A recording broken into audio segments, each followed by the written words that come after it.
Yeah, I mean, what was very clear that as all the different estates and different areas that they wanted to develop, they were cutting back on all the repairs and maintenance. And they've been doing that for years very deliberately in this process we call managed decline, where it's kind of deliberate. And they do that deliberately, I feel, to wear people down. They go, oh, well, it's all for, you know, the pipes are leaking and it's such a bad state, and yeah, we need development. And I think they do that deliberately to soften people up.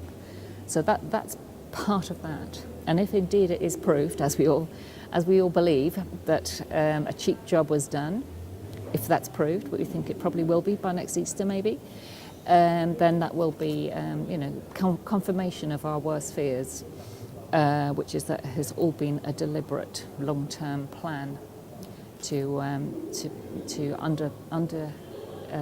underinvest in all our council estates, and that's a very, very sort of deterministic and unpleasant warfare, actually, against people with low incomes.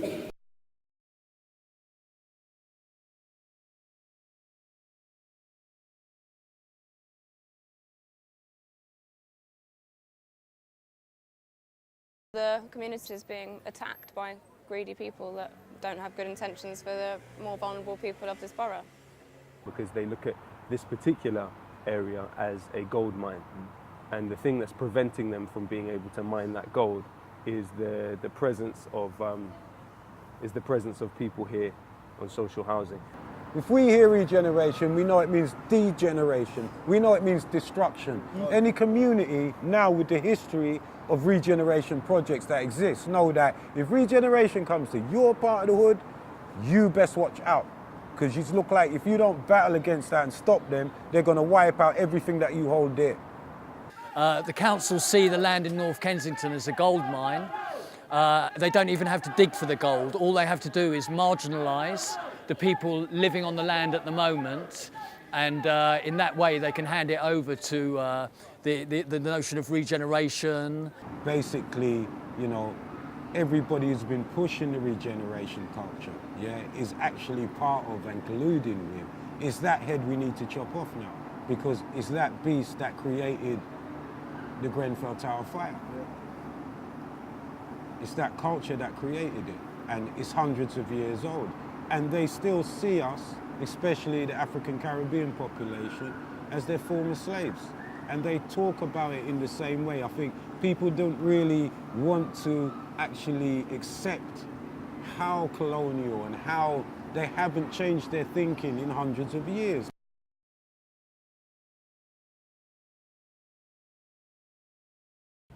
What I would say is that there's a state regeneration throughout the whole of London, not just in this part of London, throughout the whole of London, and that estate regeneration has been done by all councils of all political types. I don't feel that the issues are about social cleansing, as you put it. I can understand why people have explain it in those ways. For me, the issue is how is this council going to invest in that area and invest in ways that delivers community value for the people that are there, not moving the people that are there out to somewhere else. That's not an agenda at all.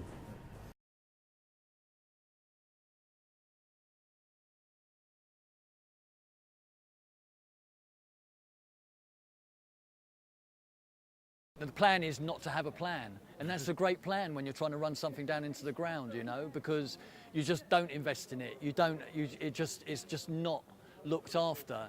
As Lanc West, we know. I mean, they allowed it to.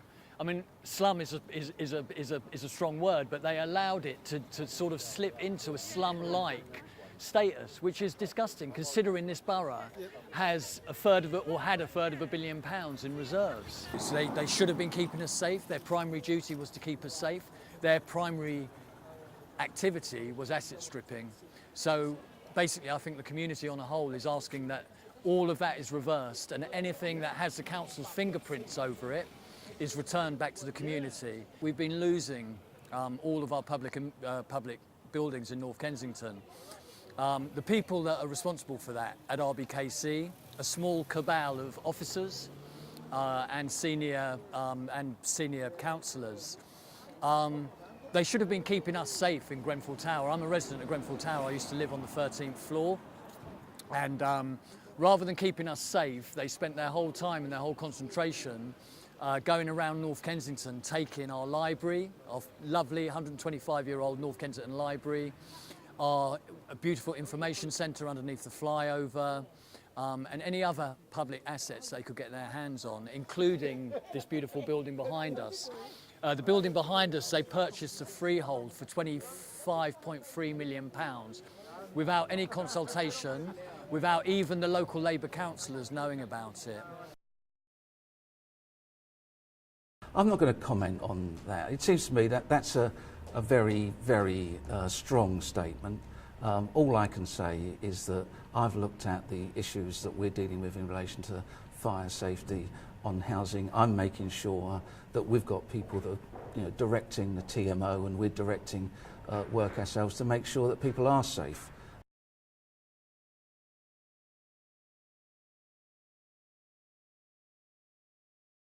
Yeah, it's very clear when when certain people were kind of rising up the ladder in the council that they had massive master plans. Some people bringing in their experience from elsewhere, like one of the current deputy leaders who's a property developer, and others who were just merely aspiring to be property developers, like Rockfield and Mellon. So I think he was using it as practice. I don't know. Actually, I really can't think what was going on in his mind. But he had massive, massive plans. And the more I heard about what they were doing as they came out, and often we were the last people to hear about them, the more alarm bells rang for me.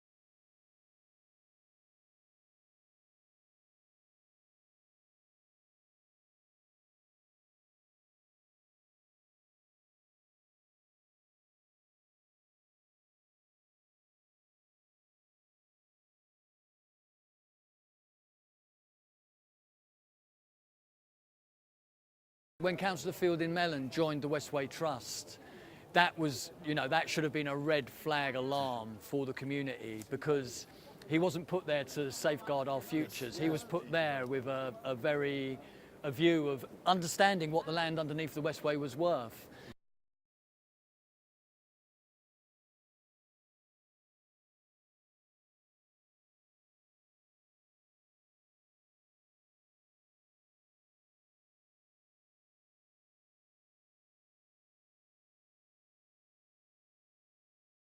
I had a look at when he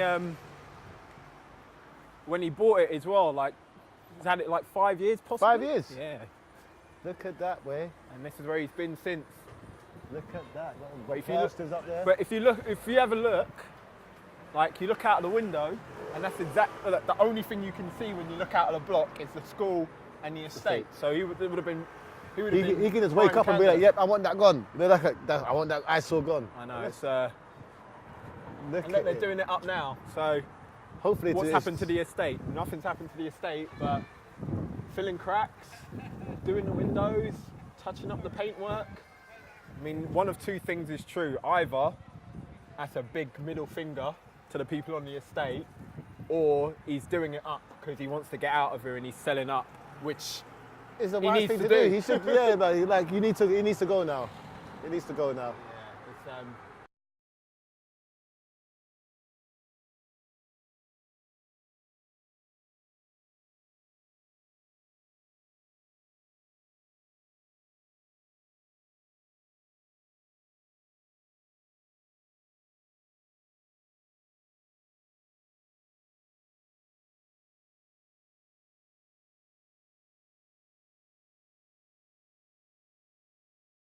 They want a Paris model. Yeah, they do. Yeah, where they push everyone out to the outskirts in the suburb, where you can easily control that outside of the inner circle, where they've taken over, and you've got to have a certain income to even be there. Otherwise, the only reason you're going to be going in there is to commute and go to work and do some menial task and come back out again and go back to the suburbs.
And you know what, I swear, I've never felt such a difference between, when I say us and them, I'm talking class, I don't mean racial. Yeah.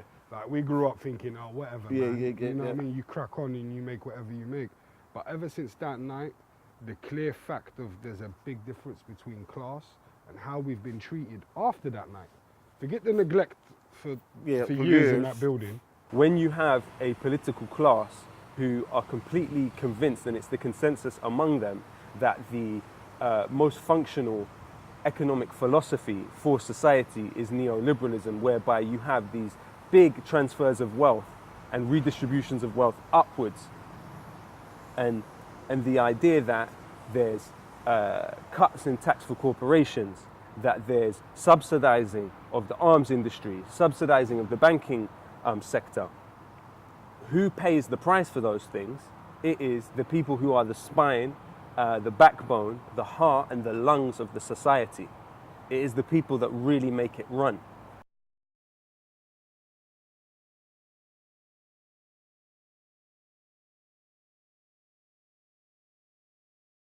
The state here failed.